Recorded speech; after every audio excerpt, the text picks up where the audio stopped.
Hi, today we're going to talk about cravings. I think that so many times we get confused by cravings. Do you agree with me on that? It's like, why do I want chocolate? Why am I craving these chips and this salty food? I'm trying to eat healthy. I'm trying to do my best, and these cravings keep coming at me. And why? I don't know if this relates to you, but if it does, I hope you stick with me during this video. I'm going to share some tips with you. I'm also going to share with you 8 causes of cravings. So, hey there, my name is Danny Laux. I am a certified fitness professional. I've been part of the health and fitness industry about 24 years, and I'm also a mom of 2, and I am a certified holistic health coach. And I've been really on fire with just like trying to help people. I find that within my practice, I get to help a lot of people learn how to heal their gut and support their thyroid and hormones and just all the different things within our body, so that way we can live beyond fit, feel healthy, and just really have that energy that we've been missing for so long, right? I'm also a Beachbody coach, so I run different things online. I like to have different options to be able to reach people for what their needs and their goals are. So we're going to talk about cravings today. Let's dive in here. A lot of times we can be confused by the cravings that we're getting and not sure what's happening. So when we talk about cravings, the first thing I want to talk about is how amazing the body is, right? If you think about this, our body knows when it wants to go to sleep. It knows when it's tired, right? It knows when to wake up. It has a body temperature that keeps us normal, right? And then it knows if it goes up a little or there's something going on, right? Anyway, it breathes in, it breathes out. It's pretty cool when you think about that. The body is really amazing. It really doesn't make many mistakes when you think about it. So, what is going on? Well, you know what? If you look at the foods and you look at the behaviors that are going on in your life, there's usually an underlying cause for the cravings that are going on. Many people view cravings as a weakness, and I really have learned that I think cravings are pretty cool because they're teaching me what's going on with my body. It helps me to understand what's going on with my kids, and it helps me to be able to help you and my clients better, to understand what are we craving and what's going on a deeper level. So I want you to kind of think about this and ask yourself, what does my body want and why? Right? What does my body want and why? Okay, so this is going to help you to experience that craving and to deconstruct it, right? So when we think about cravings, let's look at 8 causes of cravings. Number 1 is a lack of primary food. Primary food, what is that?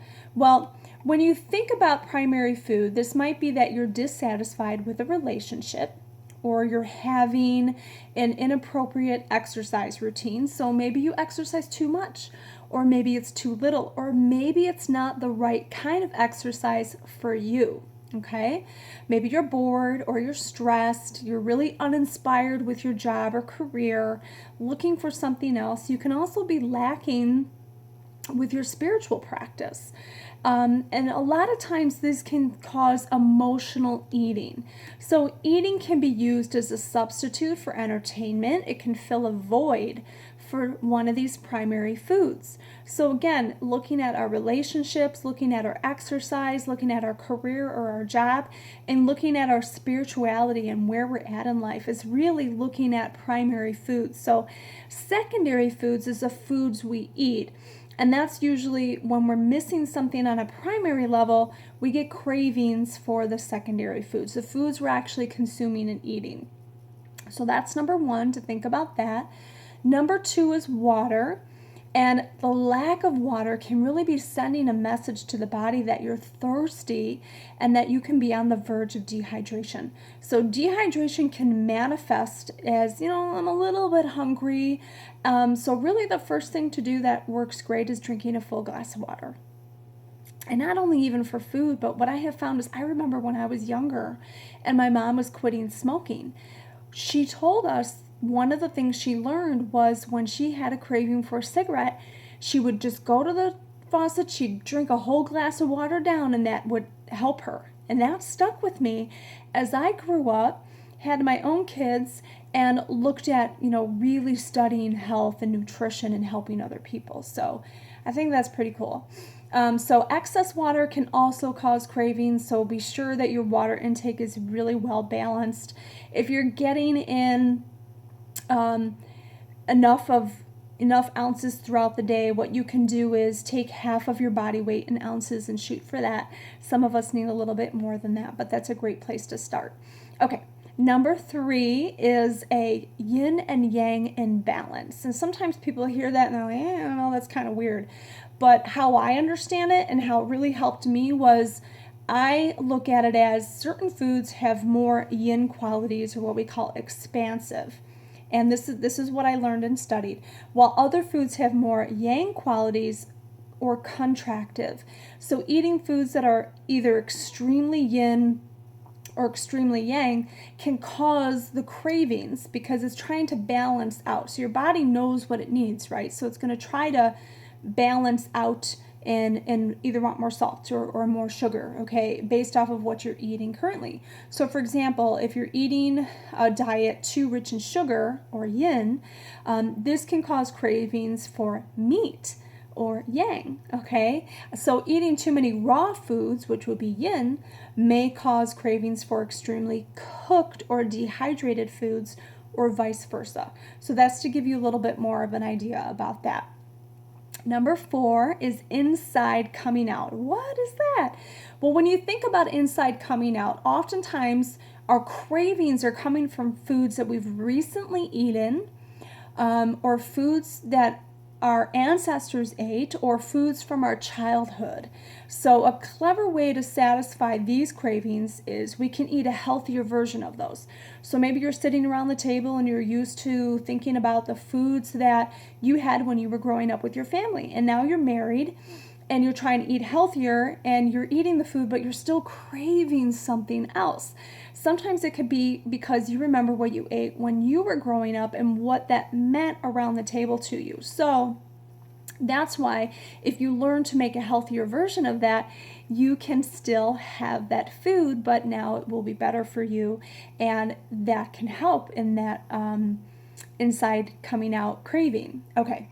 Number 5 is seasonal, and this is pretty cool when you think about this, because I have found this to be true as well, especially because I grew up in Chicago, Illinois, my whole life, and then I moved to the Phoenix, Arizona area when I was 40. Big change, right? So getting all the seasons to really being warm and having a difference. So when we think about seasonal, think about this. Often the body craves foods that balance the elements of the season. So what I learned is that in the spring, people are going to crave more detoxifying foods like leafy greens or citrusy type fruits. In the summer, people crave those cooling fruits, raw foods, ice cream. And in the fall, people crave grounding foods like squash, onions, and nuts. And in the winter, we crave hot, heat-producing foods like meat, oil, and fat. Cravings can also be associated around the holidays, when we want things like eggnog or certain sweets, turkey, right? So if you think about the holiday season and what you normally had eaten before, sometimes you start getting a craving for those foods just because of the seasonal craving that's coming on. Okay, number 6 is a big one. This is something that I have talked a lot about, which is a lack of nutrients. If the body has an inadequate amount of nutrients, it will produce odd cravings. For example, inadequate mineral levels can produce salt cravings, and overall inadequate nutrition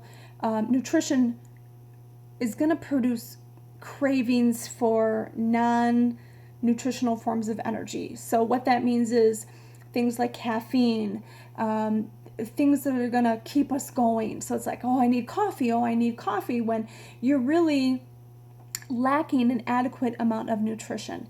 If you specifically would like more help with this, I have some great tools to be able to help you. What I would love for you to do is to drop your email below. Comment your email below. You can even contact me. You can find me on Facebook, facebook.com/Danielle R. Laux, and you can send me your email and I will be in touch with you and we can talk a little bit more about specifically what's going on with your nutrition. Because a lot of times, even if we're eating super healthy and super clean, we can still be like 50% lacking the nutrients that we need. And there's some key things that you can do, and it just really depends on what you're willing to try, but I just would like to share more with you. So if that's something you would like, send me your email and let's connect and talk. Okay, so we have 2 more. 7 is hormonal. I work with a lot of women on this. When women experience menstruation, pregnancy, or menopause, there's that fluctuating testosterone and estrogen levels that can sometimes cause unique cravings. So that's one thing to think about when you're going through that. And then the 8 is something that is called de-evolution. And I remember when I first learned about de-evolution, I was like, wow, this makes so much sense. I really related to it within my own life, but also for my clients and customers. I was like, we need to talk about de-evolution, and you are going to be like, oh wow, I had no idea this is what I was doing. So de-evolution is, think about it this way. Things are going really well for you. Great, you're eating great, you're on a healthy track, you're feeling amazing. Well, sometimes we self-sabotage. It's a self-sabotage syndrome, and it happens. We start to crave foods that throw us off, right? So we're creating more cravings to try to balance ourselves out. This often happens if we hit a low blood sugar and can result with strong mood swings. So I remember kind of having this come on, especially when I started competing, and very, very strict in nutrition and doing really, really well. And then all of a sudden I was like, I want like chocolate covered almonds, and I want a burger, turkey burger, french fries, or whatever it was. And it was like, I'm doing so good. And I had a few times where I was kind of feeling some crashes. I had taken some things out that I was doing before, and I noticed I really missed it, and it was giving me the nutrition that I needed. So I found I learned and I mastered that now to not take that out and keep that in, because that's where I get most of my nutrition, and it really helps me. So it's just interesting how a lot of times we can self-sabotage when we're doing so good, right? It's like, oh, I'm doing good. I'm seeing the results that I want to see. I'm feeling great. And then, oh, I want this over there. Why do I want that? So remember, it might be one of these 8 causes. Usually it is. And if it's the de-evolution one, that's something to kind of think about, and why that might be happening, why you're self-sabotaging yourself, right? So these are all things that I help people with in the health practice, as well as different challenges that I run. I try to implement as much as I possibly can to help you with the goals that you have and the results that you need to see. I would love to hear from you more so. So again, please drop your email below and we can stay in touch. And if you have any questions, again, you can find me on facebook.com/Danielle R. Laux. I hope you share this if you found this helpful, and spread it along to more people. I hope you have an amazing, fit, and lovely day, and I will see you next time. Thanks so much.